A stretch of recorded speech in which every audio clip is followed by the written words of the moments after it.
Hello प्यारे बच्चों, कैसे हो आप सभी। प्यारे बच्चों, पिछले वीडियो में हमने एक नए टॉपिक की शुरुआत की थी जिसका नाम था संधि। और उसमें मैंने आपको बताया था कि किस प्रकार से संधि की हमें ज़रूरत पड़ी और संधि किस प्रकार से होती है। ये सारी प्रक्रिया मैंने आपको उसमें समझाई थी। उसके बाद फिर आपको बताया था कि संधि 3 प्रकार की होती है: स्वर संधि, व्यंजन संधि और विसर्ग संधि। तो आज हम अपना स्वर संधि का ये टॉपिक करेंगे। तो स्वर संधि कि जब स्वरों का स्वरों के साथ मेल होता है या जब एक स्वर दूसरे स्वर से मिलता है तब उसको स्वर संधि बोलते हैं। तो जब कोई चीज जुड़ती है तो उसी को संधि बोलते हैं। और जब जुड़ती हैं तो दो चीजें होती हैं, दो चीजें आपस में जुड़ेगी तो स्वर के साथ जब स्वर जुड़ते हैं तो उसको स्वर संधि बोलते हैं। दोनों साइड स्वर होते हैं, ठीक है, तो उसको स्वर संधि बोलते हैं। अब स्वर देख लेते हैं हमारे कितने हैं। स्वर 11 होते हैं: अ, आ, ई, उ, री, ए, आई, ओ, औ। ये हमारे स्वर हैं और यही आपस में एक दूसरे से मिलेंगे और उसी का नाम स्वर संधि है, ठीक है। वैसे स्वर संधि के 5 भेद हैं जो आगे आएंगे। तो प्यारे बच्चों, स्वर संधि करवाने से पहले मैं एक बार ये आपको जरूर बता देना चाहूंगा कि स्वरों का जो हमारा जन्म है वो किस प्रकार से हुआ है। क्योंकि अगर आपको इस बात का पता चल गया तो स्वर संधि आपके लिए मुश्किल नहीं होगी। बहुत सारे बच्चे पढ़ते हैं लेकिन वो चीजें भूल जाते हैं। मैं कोशिश करूंगा आपको इस तरीके से करवाने की कि आप उसको ना भूल पाए।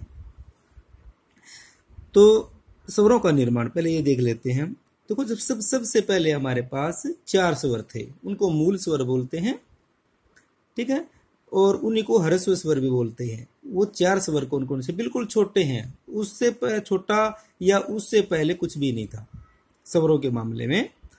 तो कौन कौन से हैं मूल स्वर? वे स्वर जिनका जन्म सबसे पहले हुआ उन्हें मूल स्वर कहते हैं। इन्हीं स्वरों से अन्य स्वरों का निर्माण हुआ है। इसका मतलब क्या है? दूसरे स्वर किससे बने हैं? मूल स्वरों से ही बने हैं। जैसे सबसे पहले पौधे में जड़ होती है, जड़ से ही सारी चीजें बनती हैं, तो वो उसका मूल है। इन्हें ह्रस्व स्वर भी कहते हैं। मूल स्वरों को ही ह्रस्व स्वर भी कहते हैं। इनके बोलने में एक मात्रा अर्थात एक मात्रा का समय लगता है। अब वो एक मात्रा का समय निश्चित किया गया है हमारे संस्कृत जो व्याकरण है पाणिनि की, उसमें ये निश्चित किया गया है कि एक मात्रा कितने? शरीर की नाड़ी के एक धड़कने के बराबर। कि हमारे शरीर में जो नाड़ी है वह एक बार जितने समय में धड़कती है उतना ही समय ह्रस्व स्वर को बोलने में लगता है।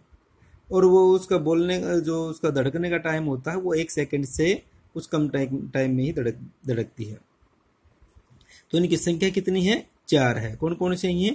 अ, ई, उ, री। बिल्कुल छोटे हैं। देखो, इससे छोटा कुछ भी नहीं हो सकता, इससे छोटा कुछ भी नहीं हो सकता, इससे भी छोटा कुछ नहीं हो सकता, इससे छोटा कुछ नहीं हो सकता। ये चारों ही सबसे छोटे हैं। इनको मूल स्वर बोलते हैं, इनको ह्रस्व स्वर बोलते हैं, ठीक है। तो अब आप ये मान के चलिए कि हमारे पास सिर्फ 4 स्वर हैं और उन 4 स्वरों से कितने बन गए हैं? हमारे पास टोटल 11 हो गए हैं। तो किस प्रकार से बने हैं वो हम देख लेते हैं और वही चीज हमारे संधि में भी काम आएगी। तो उससे जो बढ़ने की निर्माण की प्रक्रिया है वो हम आगे देखते हैं। वो देखते हैं हम इसमें दीर्घ स्वर में। दीर्घ स्वर क्या होते हैं? दीर्घ स्वरों के उच्चारण में ह्रस्व से दुगना समय लगता है। मतलब अगर हम मात्रा के आधार पर देखें तो स्वरों के 3 भेद होते हैं: ह्रस्व स्वर, दीर्घ स्वर और प्लुत स्वर। तो उसी कड़ी में है ये दीर्घ स्वर जिसमें ह्रस्व से दुगना समय लगता है। अब हम जो जिस काम पे लगे हुए हैं वो ये है कि ये देखना हमने कि स्वर बने कैसे थे। 4 स्वर हमारे पास हैं, अब उनसे आगे दूसरे स्वरों को बनाने की कोशिश करते हैं। देखो, ए था हमारे पास, एक ए, तो ए तो है ही हमारे पास, 2 ए जोड़ दिए हमने तो बन गया क्या? आ। ई थी हमारे पास, 2 ई जोड़ दी, छोटी ई बन गई बड़ी ई। छोटा ऊ था और एक वो और जोड़ दिया हमने तो ये बन गया बड़ा ऊ। तो ये चीजें इनके अपने जाति के ही वालों के साथ मिलके बन गई। मतलब क्या है? ए के साथ ए मिला आ बन गया, ई के साथ ई मिली ई बन गई, ऊ के साथ ऊ मिला ऊ बन गया। और वैसे ही री के साथ री मिलती है तो री बड़ी री भी बनती है, लेकिन एक काटे का मैंने निशान लगा दिया है। ये क्यों? क्योंकि ये हमारे हिंदी में ये चीज नहीं है, हिंदी में केवल एक री है। जैसे हमारे यहाँ पे अ भी होता है, आ भी होता है, ई भी होती है, ई भी होती है, ऊ भी होता है, ऊ भी होता है और री होती है, लेकिन संस्कृत में डबल री होती है। तो हमारी जो हिंदी व्याकरण है वो संस्कृत से ही ली गई है, तो इसलिए हमने क्या किया, ये तक तो डबल ले लिए, ऊ तक तो इनके तो दीर्घ रूप ले लिए, लेकिन इसका सिर्फ लघु रूप ही लिया। तो अब हमारे पास कितने होंगे भाई? 4 तो पहले थे, 5, 6, 7, क्योंकि ये हमारा नहीं है, हिंदी में नहीं है, ये संस्कृत में है, तो अब हमारे पास हो गए 7। ठीक है, अब आगे कैसे बना? अब ए था हमारे पास, छोटी ई थी, अब ये आपस में जोड़ दिए, क्या बन गया? ए था। अब इसको बोल के भी देख लीजिए, ए उ ओ। तो ये ए था हमारे पास, ओ था हमारे पास, ये दोनों को जोड़ दिया, बन गए ओ। तो कितने हो गए थे हमारे पास? 4 तो पहले थे, 3 ये हमने बना दिए थे, 4 3 7 और एक 8 और एक 9 स्वर बन गए। लेकिन 11 है हमारे पास, 2 स्वर और देखते हैं कैसे बने। अब ए था हमारे पास, ए तो मूल स्वर था, अब जो हमने बनाए थी ए, उसको जोड़ दिया, तो ए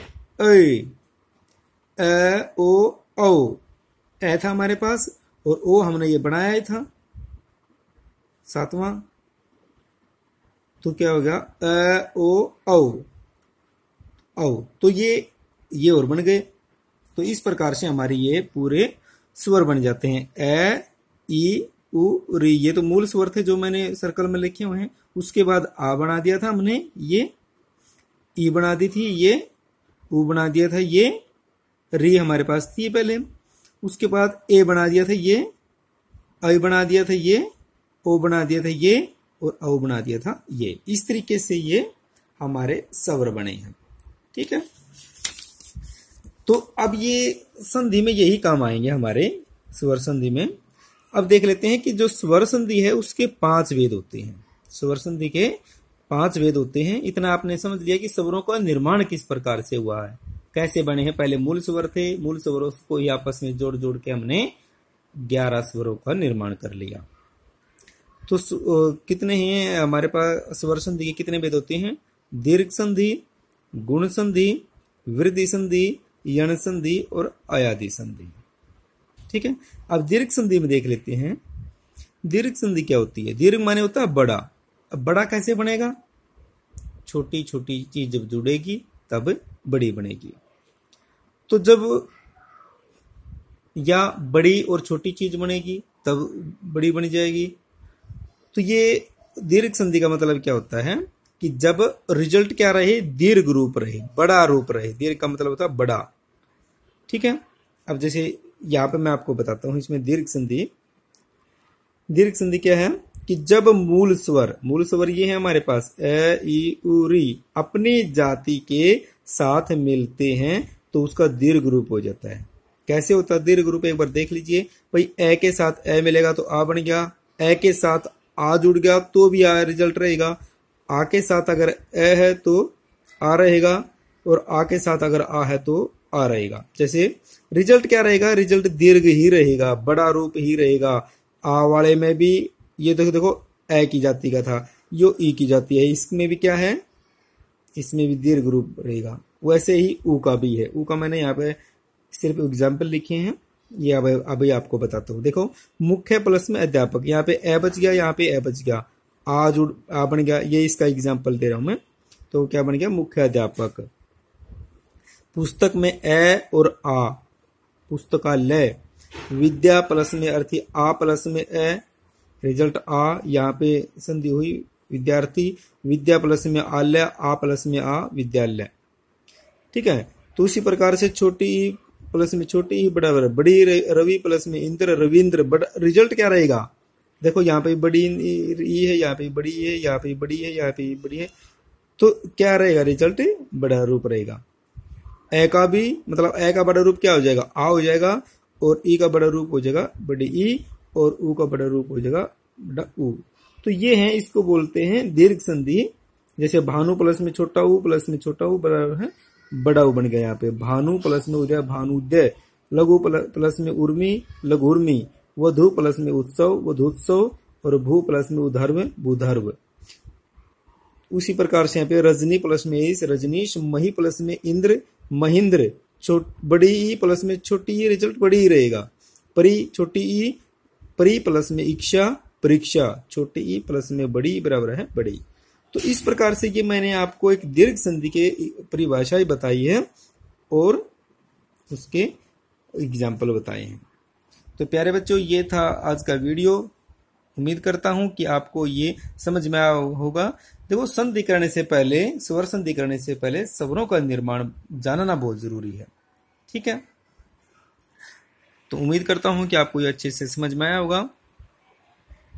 अगर आपको समझ में आया है तो YouTube का जो कमेंट सेक्शन है उसमें अपने जो कमेंट जरूर लिखें कि भाई अच्छा लगा या जैसा भी आपको लगा, ताकि अगर मैं इसमें और कोई कमी रही है तो मैं उसमें सुधार कर सकूं।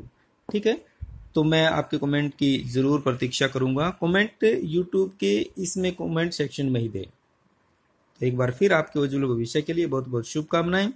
धन्यवाद। जय हिंद, जय भारत।